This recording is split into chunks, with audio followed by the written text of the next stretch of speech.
Interviewer क्या expect करता है, पॉइंट टू पॉइंट हो या नहीं हो, क्या आंसर हो सकता है, क्या आपने उस सिनारियो को कभी फेस किया। सर इंटरव्यू में आंसर कैसा दें, मतलब इंटरव्यूअर क्या एक्सपेक्ट करता है, आंसर कैसा हो, कितना लेंथ का हो और पॉइंट टू पॉइंट हो या नहीं हो। इंटरव्यू प्रिपरेशन स्ट्रेटेजी बहुत बढ़िया क्वेश्चन है। कुछ पॉइंट्स पे बात करते हैं कि क्या एक्सपेक्ट करता है इंटरव्यूअर या फिर इंटरव्यू में किन पॉइंट्स का ध्यान रखे। सबसे पहले तो अगर एक्सपेक्टेशन की बात करें तो बहुत सारे इंटरव्यूअर ऐसे होते हैं जो डेफिनेशन एक्सपेक्ट नहीं करते कि कोई क्वेश्चन किया, आपने टिक तो डेफिनेशन बोली जो आपने किताब में पढ़ी है या जो इंटरव्यू ने किताब में पढ़ी है। कुछ 1% इंटरव्यूअर्स ऐसे होते हैं, 20-22% जिनको डेफिनेशन चाहिए होती है, बट 80% अगर इंटरव्यूअर अच्छा है तो वो डेफिनेशन नहीं चाहता। वो चाहता है कि आप उस पर्टिकुलर क्वेश्चन को किस तरह से ले रहे हो, क्या आपने उस सिनारियो को कभी फेस किया है, अगर किया है तो आपकी भाषा में, आपके एक्सपीरियंस के अकॉर्डिंग, आपके अनुसार क्या आंसर हो सकता है। सो कभी भी आप डेफिनेशंस मत दीजिए, आप ट्राई कीजिए कि अगर उस पर्टिकुलर क्वेश्चन को आपने कभी किसी सिनारियो में फेस किया है तो उस सिनारियो का एग्जाम्पल देकर समझाओ। Second, point two point answer कभी मत दो। पॉइंट टू पॉइंट आंसर का मतलब ये है कि अगर एक वर्ड में आंसर खत्म हो रहा है या फिर एक लाइन में आंसर खत्म हो रहा है, वो कभी मत दो। क्यों?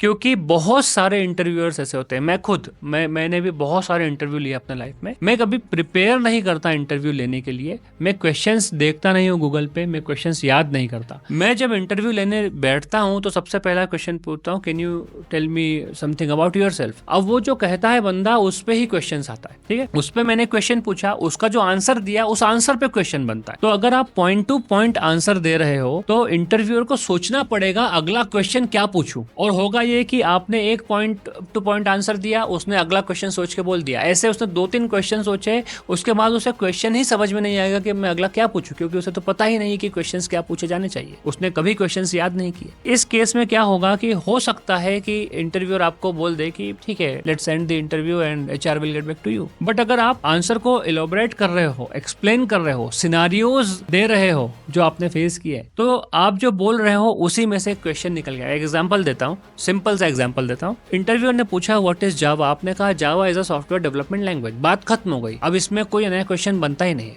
बट अगर आपने बोला कि Java is a software development language which is used to develop enterprise grade applications, अब आपने इंटरप्राइज ग्रेड एप्लीकेशन एक वर्ड बोला, इंटरव्यूअर पूछेगा, मैं खुद भी पूछना चाहूंगा कि what do you mean by enterprise grade application, और इंटरप्राइज ग्रेड एप्लीकेशन के अलावा कितने प्रकार की एप्लीकेशंस होती है। नाउ अब आपके पास नया क्वेश्चन आ गया उसी क्वेश्चन में से। अब उस नए क्वेश्चन में भी आप इस तरह से कुछ आंसर दोगे तो उसमें से नया क्वेश्चन बनेगा। इस तरह से you will be driving your interview. जब आप ड्राइवर बन जाओगे तो आप किसी भी डायरेक्शन में ले सकते हो। उसके बाद इंटरव्यू में बहुत सारी बातें मैटर करती है apart from your technical knowledge, कि आप किस तरह से बैठे हो, आपका कॉन्फिडेंस कैसा है, आप फंबल कर रहे हो या नहीं कर रहे हो, देन आप कितने प्रैक्टिकल एग्जांपल्स देके समझा रहे हो, देन आप कितना बड़ा आंसर दे रहे हो। बहुत बड़ा आंसर भी नहीं देना होता है, लिमिटेड आंसर ही देना होता है। ऐसा भी नहीं है कि आप बोलते ही चले जाओ। कोशिश करो कि मैक्सिमम 2 मिनट के अंदर आपका आंसर खत्म हो जाए, मैक्सिमम 2 मिनट। उसका बेस्ट तरीका यही है कि आप अगर आज तक एक भी इंटरव्यू नहीं दिया है तो आप प्रिपेयर नहीं कर पाओगे, लेकिन अगर आपने एक भी इंटरव्यू दिया तो उसके क्वेश्चंस को याद रखो, अगली बार उसके क्वेश्चंस को आपके घर में प्रैक्टिस करो और देखो कि आपका जो आंसर है वो कितनी देर में खत्म हो रहा है। 1.5 से 2 मिनट में अगर आपका आंसर खत्म हो जाता है, विच इज़ गुड। अगर 3-4-5 मिनट लग रहे हैं, दैट इज़ नॉट गुड। इसके बाद आप थोड़ी सी बॉडी लैंग्वेज पे काम करो। मैंने बहुत सारे स्टूडेंट्स देखे, बहुत सारे इंटरव्यूज़ देखे हैं, बहुत सारे बंदे देखे हैं जो हाथ बांध के बैठे रहते हैं, आंसर देते समय छत देखते हैं या फिर टेबल को देखते हैं, नज़रें नहीं मिलाते। आई कांटेक्ट बहुत इम्पैक्ट डालता है आपके कॉन्फिडेंस को शो करने के लिए। सो इंटरव्यू में टेक्निकल बातों के अलावा अगर आप इन बातों का भी ध्यान रखोगे तो इंटरव्यू क्रैक करने के चांसेस बहुत बनेंगे। इसके अलावा भी बहुत सारी इंटरव्यूज़ में बातें होती है जिसे ध्यान में रखना चाहिए। मैंने इंस्टाग्राम पे एक इंटरव्यू मास्टरी की सीरीज़ चलाई थी, so you can go and you can watch that videos. So I hope I answered. Jai Shri Mahakal.